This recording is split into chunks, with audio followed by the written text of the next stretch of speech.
I'll help you move the reality.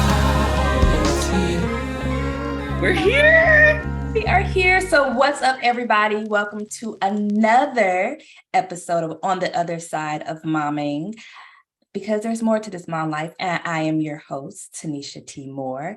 And today I'm really excited because I get to talk to one of my bestest friends, my sister, who I met 2 years ago on Twitter. And I got to meet this wonderful individual who I'm going to say her name in a moment, but I just want to just talk about her for a moment. I just want to love on her for a minute, because I think as moms, we sometimes don't always get the accolades. We feel like this is a thankless job. So I just wanted to share Miss Ebony Lynn Mudd and let her know that I think she is one of the most influential. Oh, I messed that word up. Influential? How you say, girl? Influential girl. I got you tongue-tied. Yes, because you already know. See, they already know. We talked about this in the very first episode. That sometimes my tongue get real tired and it just be doing things. That's and right. So we love on me anyway, because that's my business. Grace, and baby, grace. Listen, give me grace. I'm working on it. I might need a speech therapist for real. I'm putting these kids in speech therapy. I might need to be in it too. Anywho, but I just want to introduce Ebony. Ebony, like I said, I met 2 years ago on Twitter. I want to say it was kind of through a pitch contest or something like that. But anyway, her tweets kind of just drew me in, and we just started to connect. And we connected through writing, because we're a part of the writing community on Twitter, Kid Lit community.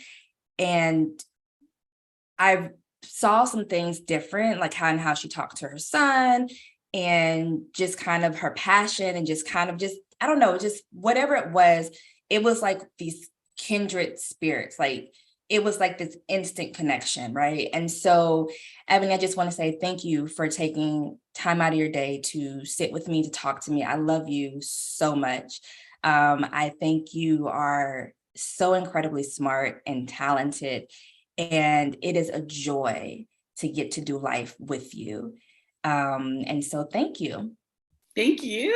So tell everybody, first of all, who are you, what you do with yourself, and then we're gonna get into it. Like she said, my name is Ebony Lynn Mudd. I'm a children's book author. I'm a dancer. I have passions for lots of things. That's kind of what I'm known for. I'm obsessed with lots of things. I love and give in a lot of different areas, but I want to stop for a second, because I need to do the same for you, sis.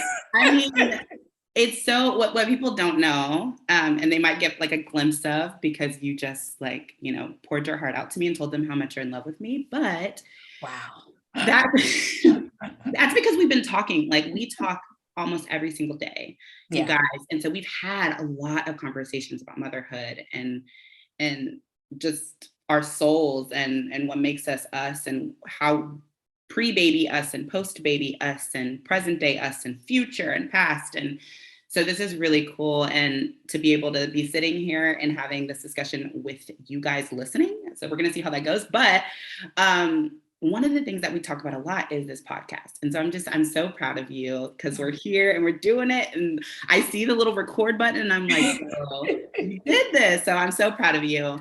And yeah, we're just here. We're here to talk. We're here to talk in the same way that we talk on the phone, and hopefully share a little bit about us and our hearts on this topic. So I'm excited. Yeah. So before we get going, I like to always start with the inspirational quote, because I feel like us mamas need a little bit of inspirational, because motherhood be like a pick me up, sis. Give me that pick me up. So today is coming from Brene Brown, and she says, in a society that says put yourself last, self-love and self-acceptance are revolutionary.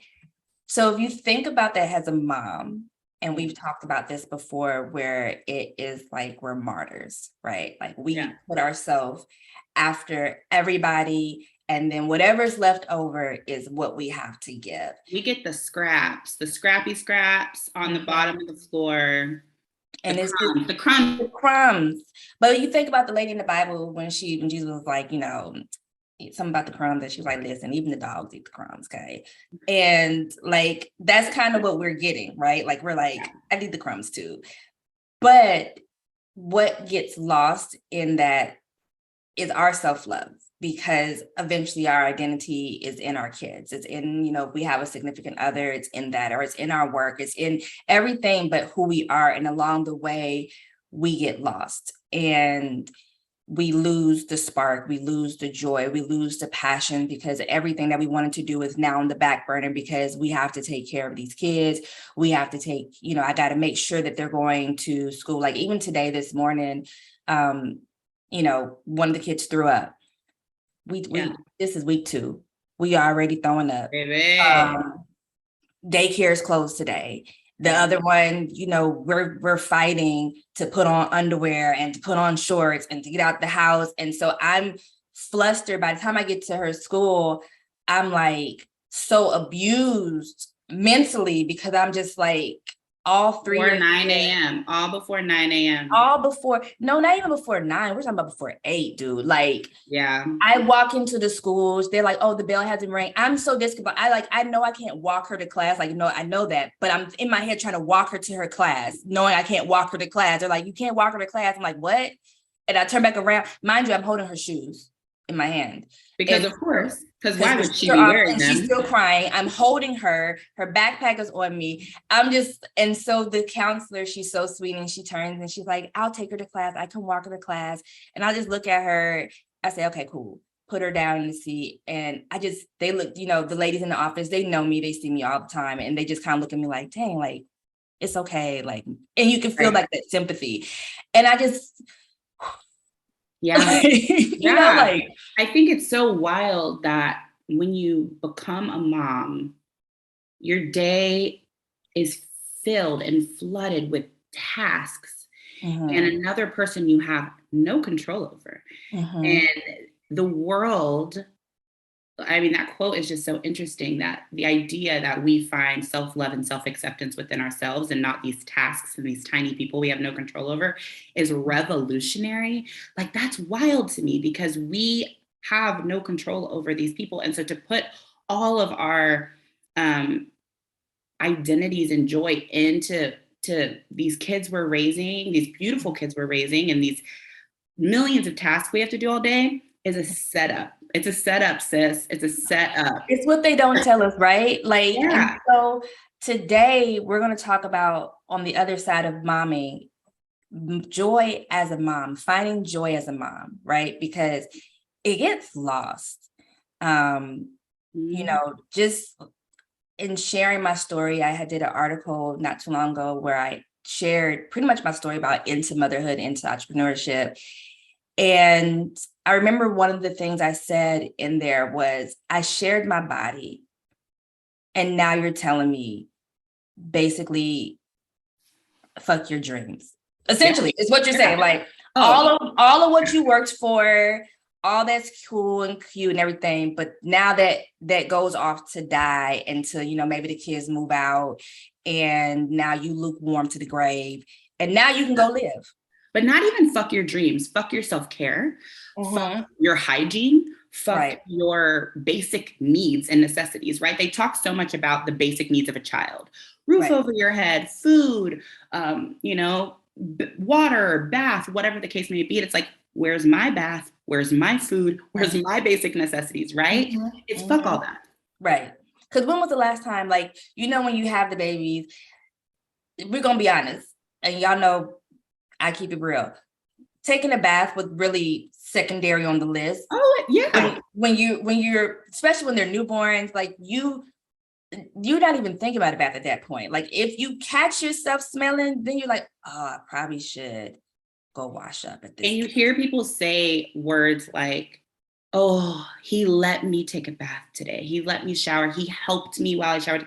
He took the baby while I showered. It's like, those are real things after you give birth, because obviously this child grew inside you, right? So there's the fourth trimester, and they're still attached to you. And so it's a whole story by itself. Right. To be able to detach, to even bathe and eat and drink water is revolutionary, which is just So how are you finding joy in your motherhood? How are you doing that? Like, what are you doing to find joy? Yeah. So I first want to say that I'm 6.5 years into motherhood. I need to say that first, right? So my son is 6.5, and the half is very important to him. So I'm not going to get caught slipping. Don't Say slip. it's 6, okay? Just in case he hears this someday. So he's 6.5, and so it's a process. And I think everyone says that, right? It's a process, but let me tell you about the process. When I was first into this, like, you know what? Like rebellious, like, I'm not going to live my life for just, being a mom. There's more to this. Like, I'm my own person. I was a person before you. I'm going to be a person after you. Like, when I was into that whole movement, girl, I was like, I was fired up. The first thing I did was wrong, I think. So I was so obsessed with pre-baby Ebony and the joy she was able to find in things and the free time she had and the body, everything, the body she had, the energy she had, the ability to shower and eat when she went. I was so obsessed with her that my goal was to get as close to that woman as possible. And that was my idea of joy. I was like, you know what? I need to be able to have the life I had before, as close as possible, to be able to find joy. That was what I thought I was seeking. That's what I thought equaled joy. Ooh, that's a word. And I think that was wrong. No, I know that was wrong now, 6.5 years in, right? Yeah. But as a baby mom, as a new mom, that was my goal. And I was young, right? So I had my son at 24. And so I wasn't ready to give up. Yeah. My 20 Ebony, like how she was and what made her excited. So the first thing I did was I kind of looked at my life before baby and I tried all of the same things that I liked then. Going drinking with my friends. I was a professional dancer, so I missed dance in my life. And so I was like, that's what I need, right? I can get back in shape and I can dance and I can try out for another team and I can keep auditioning. And those are all true things. Yeah. But I just automatically thought that was going to bring me joy and that was going to like snap me back, right? We talk about the snap back. And I thought that those were the items and the tasks that I needed to complete, that I needed to be able to re-bring into my life to have my snap back moment. Right. And what I realized was not only was I a mom, right, but my needs were different. Right. Yeah. So before, dance did a lot for me and it served its purpose and it brought me joy. It was my therapist at some points, right? Yeah. And drinking with my friends was fun. I loved going out. I loved doing that stuff. But now I wanted a nap. I wanted to be alone in the grocery store. That was fun for me. I enjoyed that. Poop sometime by myself. You just want to poop. That's it. And not like a rush poop. Not right. Not the like I want to marinate in it a little bit. And I want to pull up this, grab my Essence magazine, read it real quick, and read the article I've been trying to read. I should be able to like continue the binge watching of my show. Like there should be things. And I want to play my Candy Crush in peace. I know. Listen, y'all, she is 85 years old, and she is keeping Candy Crush in business. Sure am. 2022. Unashamed. I need to go on record that this is 2022. Whenever you're listening to this, and she's still playing Candy Crush, but that's neither here nor there. I probably beat it by then. Yeah, I probably would have beat it because I'm moving along those levels. I'm like in the 1300s. I'm there. It's a travesty. We love her anyway, y'all. We love her anyway. But I think for me, it was just different. The things, and that was in itself an identity crisis. Yeah. Because when I went to a dance class and I didn't feel the same thing, I immediately thought there was something wrong with me. Or I was like, see, motherhood messed me up. It messed me up. You begin to blame, not trying to blame your kid, but you blame your kids. Like you blame the season of life. You blame the season, right? Yeah. Like for me, what I'm realizing is I'm on this process of healing, doing a lot of unlearning and things like that. What I realized when I became a mom is that I didn't really know myself. And if I'm even real honest, I probably didn't know myself when I became a wife either. So when I got married at 27 and here I am 38, I'm like, things have shifted and changed. And because I didn't know really who I was, and see, a lot of people don't want to talk about that. They don't want to talk about like that you knew yourself. I didn't really know who I was. I knew what things I liked. And I think because the things I liked felt different from the average person, they felt a little quirky. Like I really was like, I wanted this big talent. Like I wanted like these, I don't know, something that just draw like accolades, like, oh my gosh, like you can sing the house down. Like I love singing. Like I really enjoyed it. But what probably brought me joy was really writing. Watching romantic comedies tickled my fancy. Going out with my friends, enjoying that, like just really, they were simple, basic things. And then when I became a mom, I felt like I had to find really grandiose things to bring back joy for myself. And I have 3 kids. So, and I'm in that sweet spot of they're like becoming independent. I'm, dealing with 3 different personalities, and I'm healing my own trauma at the same time not as a mom, as a wife, as a woman. As an individual person. As a woman for me. And so I was reading listening to Sarah Jake's book, Woman Evolve. And she was talking about, and I don't want to mess it up, but kind of just in the mindset of, we talk about who we are, right? And oftentimes when people talk about who they are, we talk about titles. Like what we do. Right, what we do. I'm an attorney, I'm an author, I'm a mom. But that's not who we are. And then the simple concept about what she said was like, no, who you are, who I am is kind. Yeah. That's who I am. I'm a kind person. I'm a person who loves people, who enjoys. That is getting to who I am.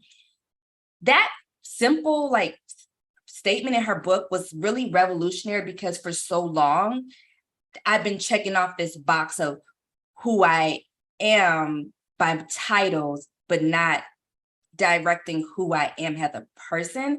And yes, that is why I don't know sometimes what brings me joy, because if I don't know who I am, I don't know what brings me joy, because I need to know who I am at the core, as a person, taking away titles and everything like that. Who am I?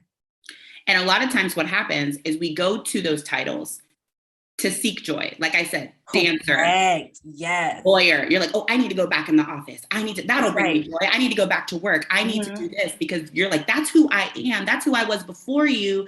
And that's who I'm going to be after you. And that will bring me back to me. Then you step in that space again, and you feel just as confused, if not more, about who you are. And you're like, yo, that's when it hits you. Yeah. And you go through a little bit of an identity crisis for a while, until you realize what you just said. Oh, okay, that's not who I was. Those were things I did, right? We have a family motto in our house, and the first thing that we say is, I'm not what I do. That's the first thing, because because what you do shifts. Yes. It shifts and changes. You should be checking in with yourself every so often to be like, who am I? And is what I'm doing bringing me joy, right? Right. And I think that's always a scary question to ask, right? Because, and we've talked about this with other like just situations, not even just motherhood, but just when we're doing that check-in, because sometimes the answer can scare us, right? Like if that thing that I was doing, that relationship, that job, that whatever extracurricular activity no longer brings me joy, but it was tied so deeply to my identity that I wore it as my person. Now that I'm realizing that this doesn't make me happy no more, and I probably need to shed it, that could be kind of scary. And now I have to do work, right? Now I have to do some real work on myself, and internally, that deep work. And it's ghetto, and nobody wants to do it. And so we will do anything to avoid that work. I've seen it. I've seen it in me. I've seen it in my husband. I've seen it in my friends. We will do anything to avoid that work, because it's hard. Yeah. It's hard. When I realized that I was losing myself as a woman and was getting caught up, I remember it was with kid number 2, Savvy, and she was a baby, and she wasn't even 6 months old, and I was feeling very weighed down. My firm was just struggling. I was struggling. I mean, because the girls were, barely 2 years apart. And I was just like, this cannot be. Like, this is. This is what we talking about. Is this what they said? And then I had another kid. I'm foolish. But I'm about to say. Then I did it one more time. Sometimes it takes you 3 times to be like, oh, okay. Third time is a charm. Oh, okay. This and to my mamas that got more than 3, I feel you, because I can't go past that no more. But I got into therapy, and I definitely realized going to therapy brings me joy. Oh my gosh. Like I said, she's my most expensive best friend ever. But I pay gladly to have that conversation, even if I don't got nothing to talk to her about. It just brings me joy to talk to somebody about all my woes, in a safe space. Brings me joy. And so now I'm realizing that I think you have talked about this before, the levels, of joy, and just like there's levels. So that what I might want to go to brunch with a friend, but I can't really go to brunch with a friend because I got 3 kids. Yeah. I can't really just drop what I'm doing to go to brunch. But what I can do is I could probably go take a shower. Right. That would make me real happy right now if I can go, shower. Yeah. Or read a book. Like I've been able to, like, sometimes there are moments when I've been able to pick up a physical book. I love audible books because I'm always moving around and stuff. Sure. But to have a moment to sit down and read a physical book, like that has always been my jam. When we went to our anniversary last year trip, I had some books and just I got to read them like I used to do back in the day. For like, it would take me a day to read a good book, like a day. That made me so happy. I read like 4 books, like physically read 4 books. Yeah. A 3-day trip because I had time. That brings me joy. Talking to you, like when we talk on the phone, which is why I know it makes my family like mad. Like, you're always on the phone. You're always talking to your friends. You're always talking to people. And they already know. They know like the crew who I talk to regularly, but it brings me joy. But I also realize I still haven't quite figured out how to find joy sometimes in my motherhood as a mom. So talk to me about the levels of joy and how we can kind of, embody that in our motherhood. Yeah, I think levels are so important because I think most of us think on a really large scale, right? If I could just lose all this weight, if I could just take that vacation, if I could just buy that expensive purse, get the massage, do things that might just like not be feasible financially or again, time, right? Yeah. It's really easy to tell a mom, you need a vacation. Every time someone said that to me, I'm like, really, do I? Oh, I didn't know. That's brand new information to me. And like, it's not as easy as it sounds, right? These are big things that can bring us joy. And it's not that they can't, they can, but they're not accessible things to us every single day. So then we have to think, I started thinking about this yesterday and I was like, I need some things that bring me instant joy, that instant gratification. Give me that microwavable joy. That microwavable joy, baby. I need that air fryer joy. You know what I'm talking about? Let me tell you on the side, I like on a tangent. Oh, baby. I'm not gonna promote this. I'm just gonna say that my air fryer, I have a Ninja. Yeah, I said it real bougie. Like, just say I wasn't gonna promote them, and then you said, I'm not, but I'm just saying, like, if people want to know the kind that I have so that they too can have their life change. Ninja better run her a check. That would be nice because I do use it very frequently. It is life changing, but I do want that because let me tell you, I can cook rice in like less than like 10 minutes. Okay, you can cook anything in that thing. I don't actually understand how it took so long. Cook cookies. They have a recipe for chocolate chip cookies, and I said I was gonna try it with the kids, but then they make me mad when they get in my kitchen because they be touching everything. I be like, you know what, just get out. That don't bring you joy. Let me tell you, I want it to bring me joy. I do. I want to be that mom. That's the other thing. We try to pretend like we these craft moms. I want to be crafty. One of my girlfriends, Jam, she is hella crafty. She is craft mom. She is so good with all that stuff, like decorations. Like when we get together with all the kids, like she has all the activities planned. Like she's into that thing. Baby, I get exhausted just looking through the Pinterest, trying to figure it out.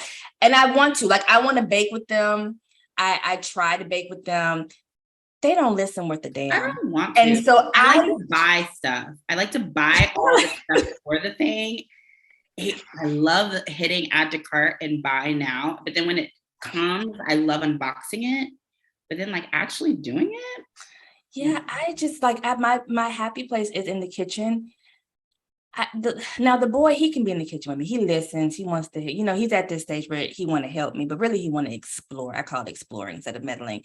He want to help me, but I help him. Sweet. That's sweet of you to call it that. It is sweet, but they don't listen. Like it's not safe. You're not listening. You're waving the knife around. I just told you not to do that. It's not time to put the chocolate chips in. Yeah. What we're doing is stressing me out. I got my measurements laid out. No one's listening. Now we're fighting. You're the get out the kitchen mom. I am, and I'm afraid that they might not know how to cook. But that's not my problem. That's why I don't know how to cook. I be trying. I tried to show them how to make the little chicken yesterday, and I was like, back up, because the grease is popping, and back up. The grease is popping. It's gonna pop you. And then my kids are dramatic. Like, are you gonna die? No, just get out the kitchen. Just listen. You might have a sometimes the way we react, it does make them think they're gonna die. We be like, get out the way. They're like, ma'am. Listen, my kids know. I be like, you gonna fall and bust your head, and then what's gonna happen? They're like, you're gonna die? Correct. I was about to say, maybe. Possibly. But you know what I'm not doing? Head injuries are a serious matter. Listen, I'm not going to children's today. That's not on my schedule. So I advise you to not. That's what I tell them. But now I'm just, sometimes you gotta let the natural consequences happen as they fall. I'm all about natural consequences. And I think, I think it's the best way. You about to learn. You're gonna learn today. I said the grease was popping. Now you got to burn blister. Okay. Right. Air fryer. We're back. Air fryer joy. Okay. We have to sit with ourselves. We have to sit with ourselves and figure out what are some things that are our version of air fryer joy. Right. Something you can do quickly when you need it. Right? Because we can't all just be like, bye, off to Vegas. You know what I mean?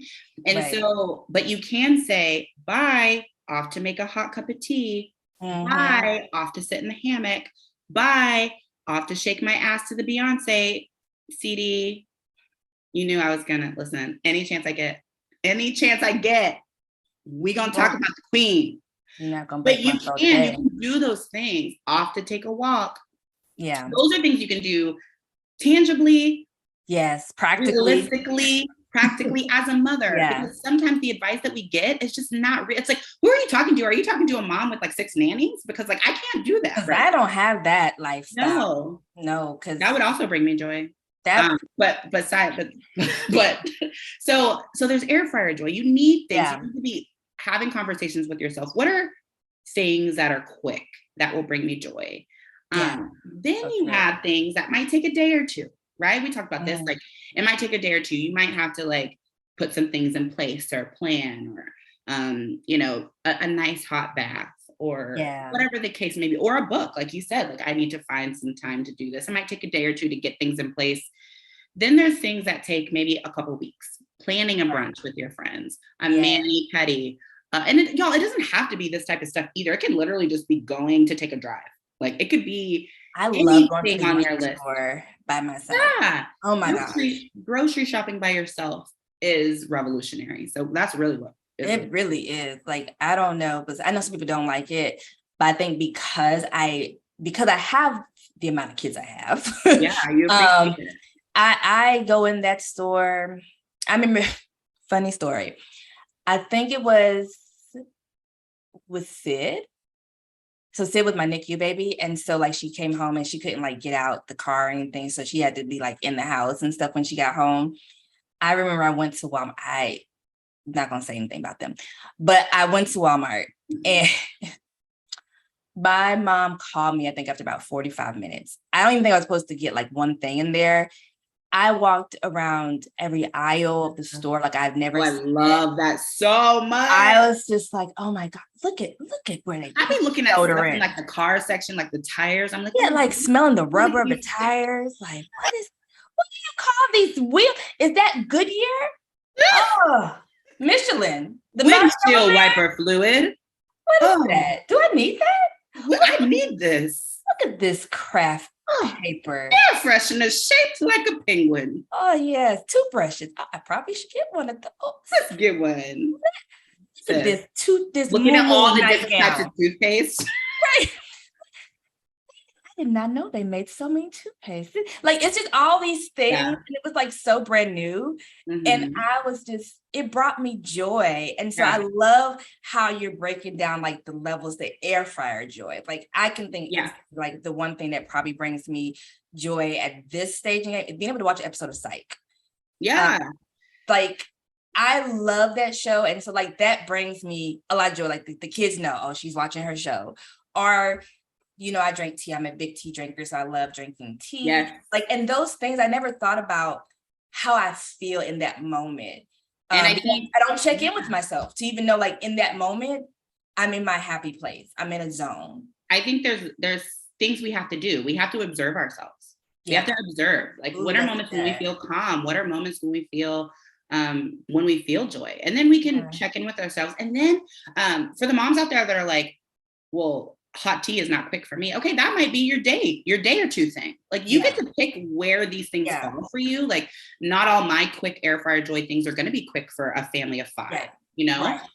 They might be your weekly things or your monthly. They might be, but you get to observe yourself and put everything in these little slots. What is your air fryer joy?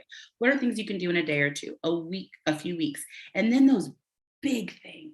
Yes. Those far out things. And when you have a balance of that, you start to figure out that piece of the puzzle that, wait, I can kind of check my temperature every now and then. Yeah. And when I need something to warm me up, when I need something, I know exactly what brings this for me, right? And when you're doing those consistent check-ins, the things will change and shift. And it's really fun. It's getting to know these things about you, all of us, all the time, makes you feel like you're not so disconnected to yourself.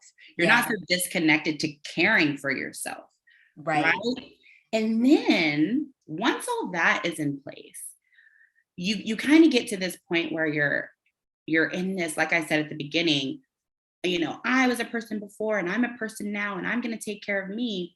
But at the end of the day, we're moms, right? So we don't always have an opportunity to be by ourselves. We are more than likely with our children a lot. So what happens when we've already decided that we can't find joy in that space and we have to be alone? What happens is we don't feel joy that often because most of our day is with our kids. And so if you're in a hard season of motherhood, especially, you have already decided that most of the things you have to do don't bring you joy.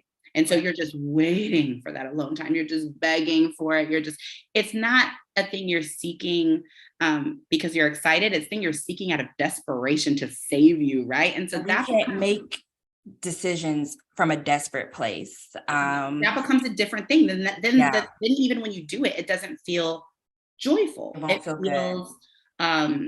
feels like an escape from this prison. And while I'm not saying that motherhood isn't hard, what I will say is that something I think would be really cool is if we observed being with our kids, how we feel. Yes. What I like to do, there's a lot of things I don't like to do as a mom. Okay. Yeah. But I like to look at the things I like to do. When was I like genuinely laughing? When was I genuinely okay? Didn't feel like it was a burden. Didn't feel like something was like weighing on me. Didn't feel like it was just another task to do.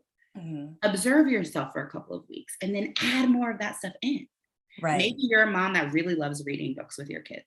You don't have to just read at bedtime. If there's a hard moment during the day that you're like, oh my gosh, I can't seem to get out of this like rat race of motherhood, ask them to read a book with you.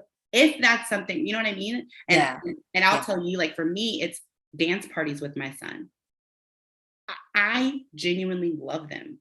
Yeah. But I don't fill my days with them. Why? I just like wait for them to sporadically happen. Yeah. But if I already know they bring me joy.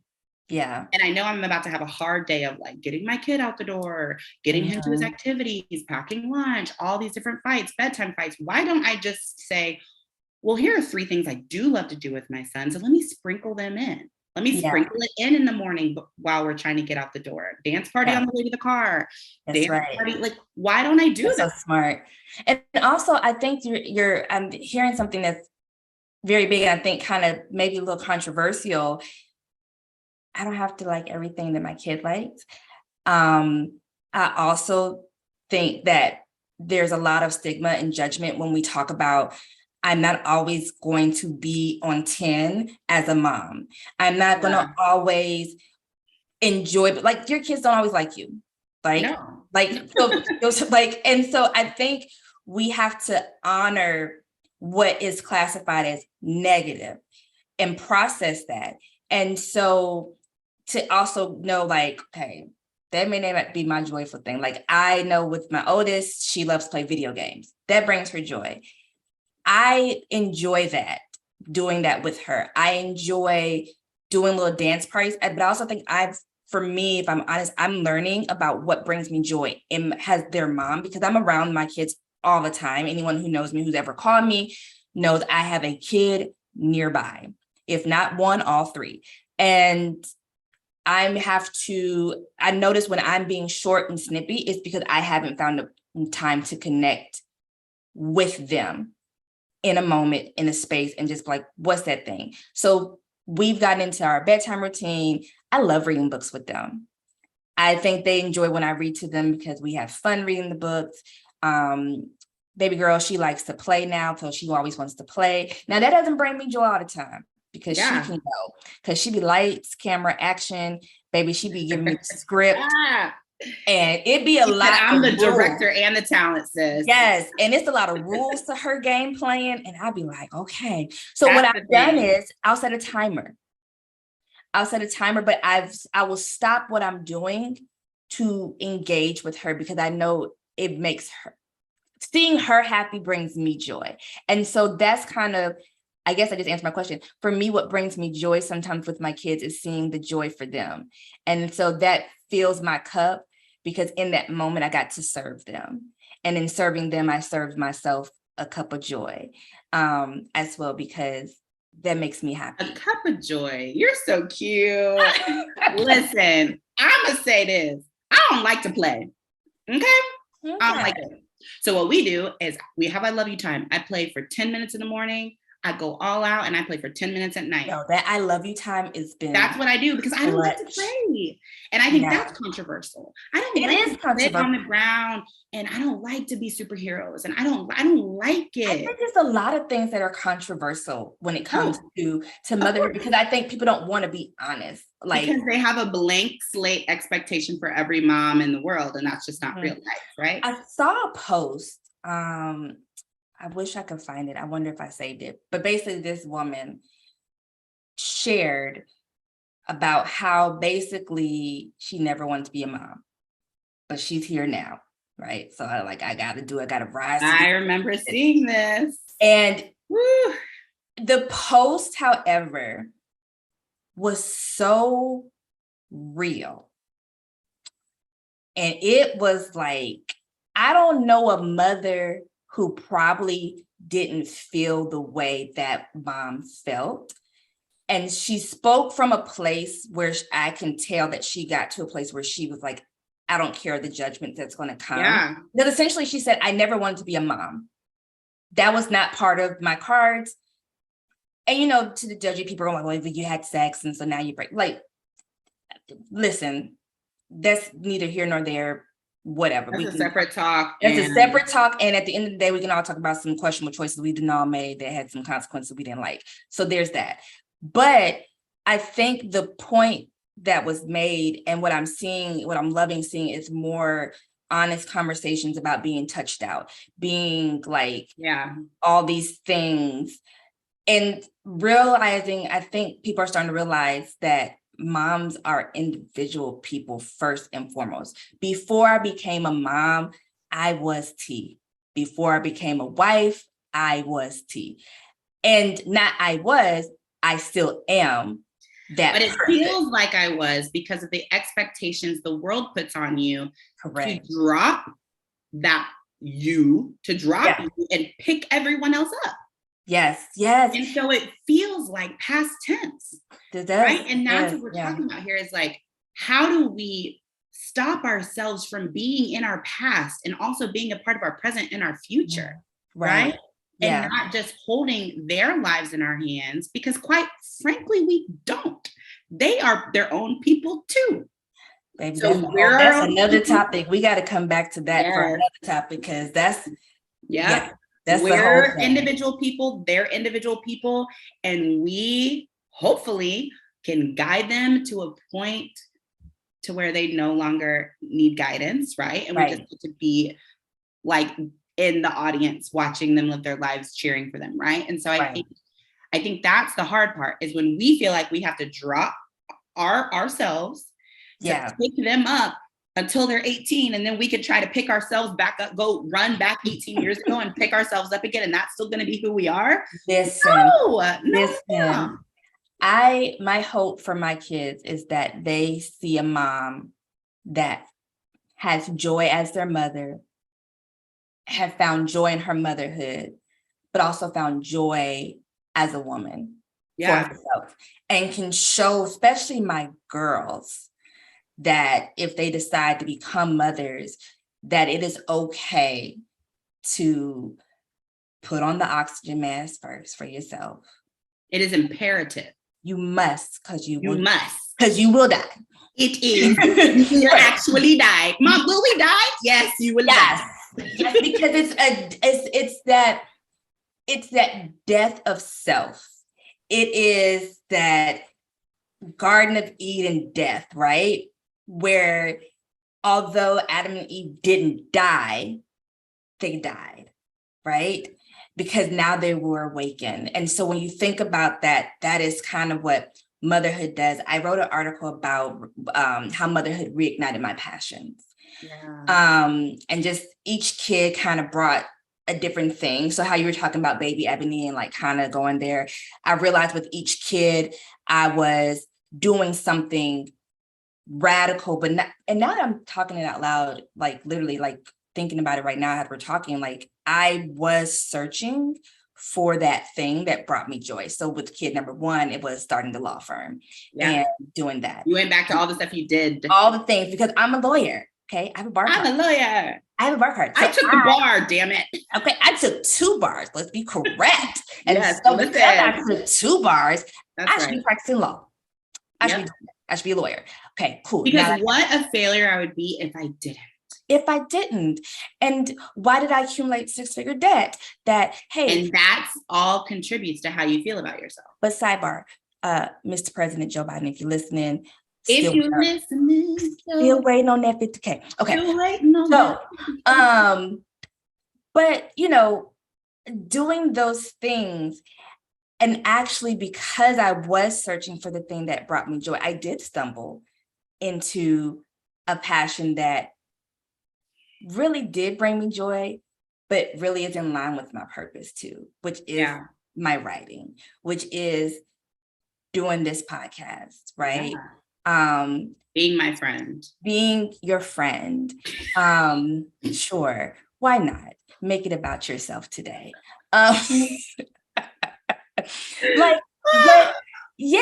seriously though, I did find the thing that ignites me, but also kind of learning that with the my recent diagnosis with the ADHD, that I now kind of understand some other things too, where I'm like, okay, so some of these things make a little bit more sense now. Yeah. And I can probably push some of the stuff off my plate. I want to talk about that. Yeah. I think it's interesting that you talk about like going back to those like things that made you feel like it was your identity, like being a lawyer, into now being a writer. But I think it goes deeper, right? Because it's not that being a writer is now like your identity. Like, it's not like you switched. Right. You realize through that you missed being creative. Yes. You missed creating. You miss, like, that is like the part in you, but what you do with that is right. Right. You know what I mean? So I think what happens is pre-motherhood, we're fine with all the surface things. Yeah. Writer, lawyer, dancer. They sound as so good. moms, because those things don't always fit, we have to dig, why did I like dancing? Okay, well, now I know I like dancing because of the creative process. The creation of making the dance made me happy. The behind the scenes, having to dig deep into this art, listen to this music, like that's really what made me happy. So how can I find that same feeling in something that fits my life now, right? I am someone who likes to be creative. Again, who you are versus what you do. I like to be creative. So now I'm not dancing, I'm writing. I'm still creative. But one day I might not be writing. Will I lose my identity again? No, because I know I like to be creative. I'll just switch that to another place. So I think, to your point, it's like you were searching for the stuff you do, and now you've realized other stuff you like to do, but really what you found is you missed being creative. You went from singing that art to writing, which is another art. It's like, I think that's what we're getting at, is it's not about the stuff you do, because that stuff will change. And so when the stuff changes, you feel like you've lost your joy, you've lost yourself in your motherhood. But you didn't. You stopped doing something, right? What in that something ignited your soul? Figure that out and you'll find yourself. And you'll find it. Yeah. And I think that's what's so special about motherhood, is it makes you do that. It does. Because I couldn't go dance 7 days a week to hide behind dancing and say, oh, dancing is who I am. I couldn't. So I had to figure out who. I told my husband last night, I said, you married a creative. A true creative. And I think owning that is powerful. Oh, yeah. Because that is who I am. And like you said, the things that I do with my creativity is what I do with it. It's never ending. It's not end. And that's the beauty. Yeah. And that is what I figured out here recently, like who I am. I'm kind. I'm a creator. I'm this. I am. And I just so happen to do with my creativity what I do with the gift that I've been given is I write, or I do these things. Yes. And then it doesn't have to stop, and you can keep building on your life. Yes. As you should, though, right? As you should. But when you think you're just a writer, it's just toxic, because then not only could that shift and stop, right? Or not work out and make you feel that's a whole thing. But that's the thing. But what happens when you put all of yourself into that one thing? Yeah. Well, think about that. That is what happens in motherhood. That is what we are told, and that is why there's burnout, which is its own, that's a whole nother episode by itself, burnout as a mom, because we have taken on just that sole identity as a mom.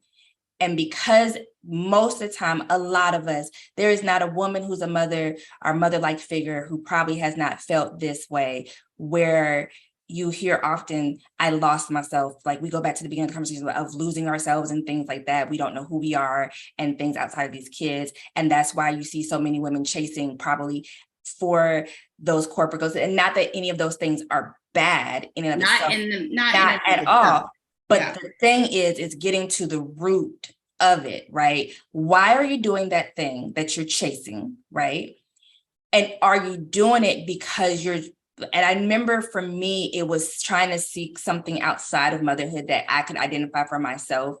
But like I said, during the healing process for myself, and just like I said, that phrase that Sarah Jake said was so poignant, because then it clicked.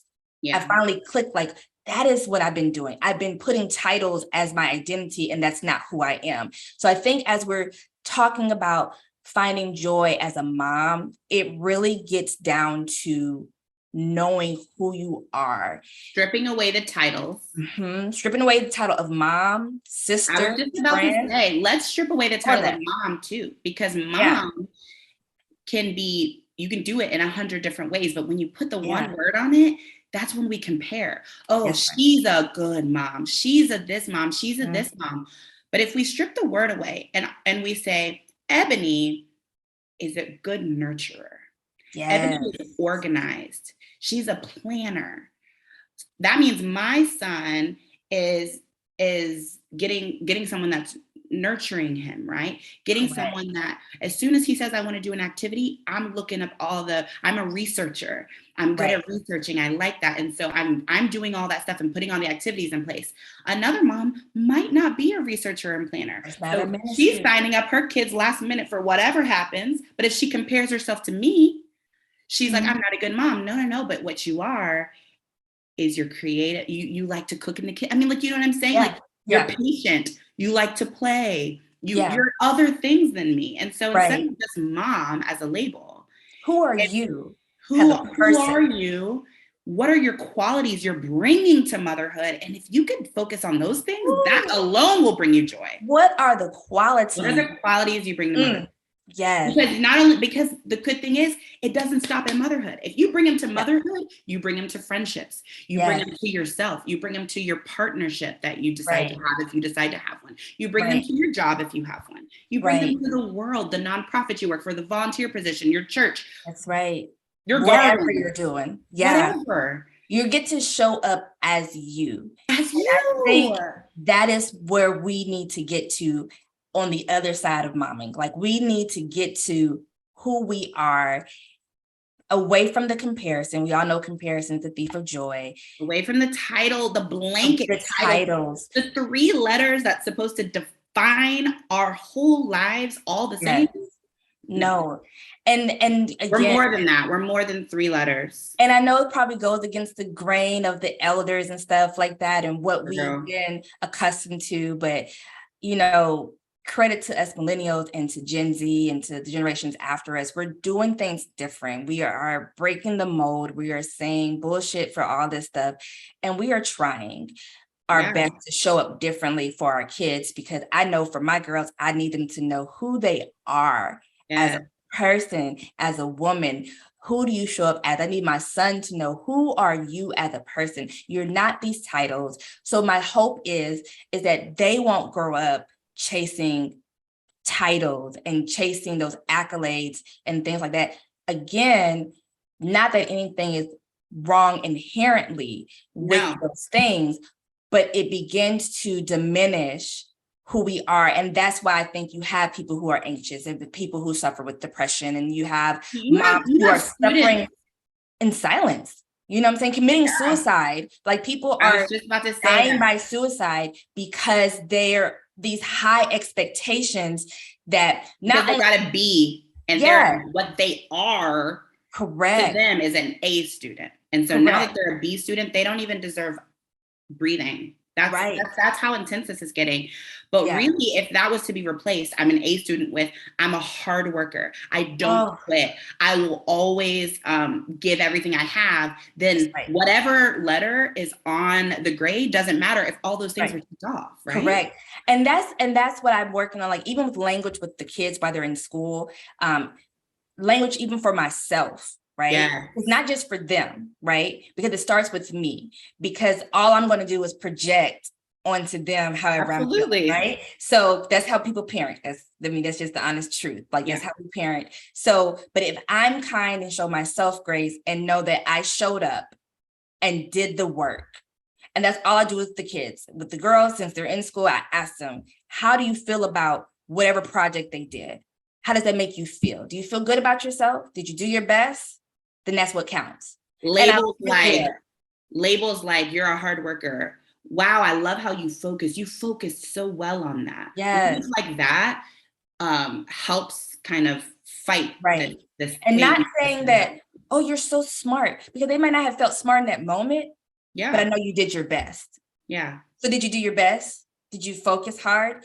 Is that something we probably need to work on a little bit better so that you can get to where you feel like, Did you enjoy learning? yes, like it's the simple things. Yeah. So the same thing applies to us as moms, right? Yes.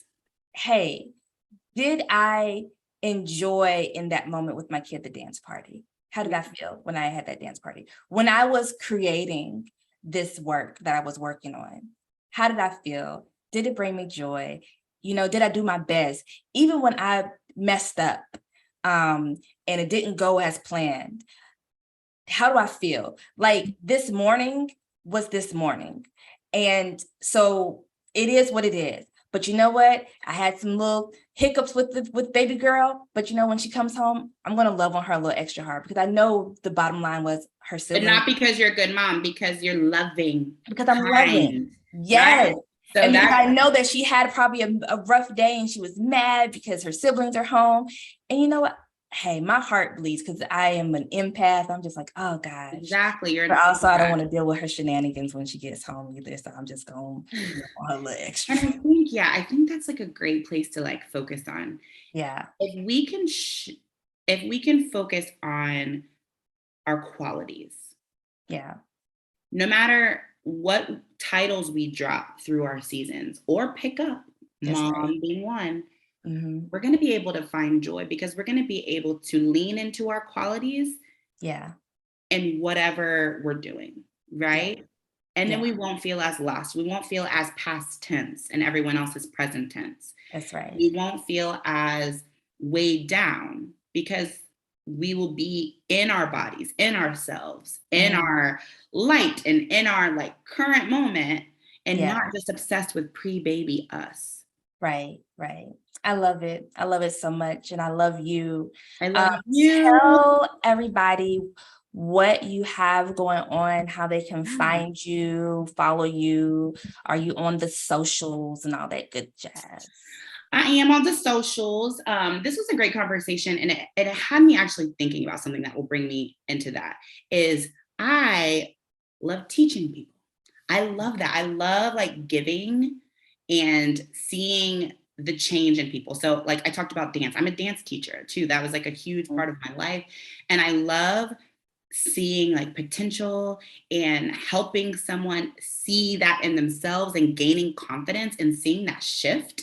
And so when I realized that was a part of me, even when I stopped teaching dance hands-on in a school, that could have easily been like a huge identity issue too, right? But I realized, no, that's a part of me. So now what I'm doing is I'm taking that, and now I'm a writer, I'm an author, right? I have 2 upcoming picture books coming out. And so I'm taking that into what I love now, what I'm currently doing now, what's this part of my life, what season I'm in now. And I'm starting to teach writing courses to authors who need to find confidence in themselves, right? Need to find a confident voice in their writing. And so that's coming up, and I'm really excited. You should be. Listen, hold on. Let me say this. Y'all, we've been writing together for the past 2 years now. Our writing together has gotten sharper. Wow, yeah. Phenomenal writer, Ebony. I tell you this all the time. Phenomenal. Like, I get jealous. Like, first, I'm just surrounded by such talent. Like in our core group, we really are of writers. Like, we be writing, y'all. Yeah, we be writing, y'all. We be writing, and so that is such a treat for people to get to experience it from you. I know that your students, soon to be future students, are going to walk away feeling confident, because that's what you did for me with my writing. I'm not saying this because I'm trying to get you to get your course, but I'm just saying this because I'm seriously, like, to get to have you as my critique partner, my personal critique partner, I send you the dirty drafts all the time. And the way you are able to kind of help pull out what I'm trying to say, and just the brainstorming sessions, like, I'm so happy that you are not sitting on that and that you're going to share your knowledge with people. So how can people like sign up? Are the courses going live soon? Tell Yeah. So you can go to my website, Ebony Lynn Mudd, MUDD.com. And on August 18th, you're going to be able to sign up for courses. They will start in October. There's going to be 2 courses you can take. So how to break down a picture book to build up your manuscript is one. We get told to read books, read picture books, read picture books. That's how you learn.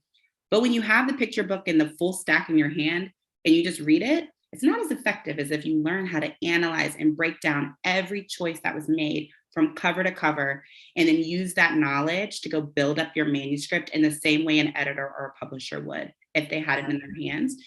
And then the second course that I'll be offering is how to use hip hop music to level up your picture book voice. And y'all, I'm so hyped for this one. It's gonna be so good. We're gonna be studying Tupac and Biggie and Mariah Carey and Eminem and their lyrics and their storytelling, because they're genius oral storytellers in the same way picture book writers are. And I think we should be learning from them. So Ebony Lynn Mudd, MUDD.com.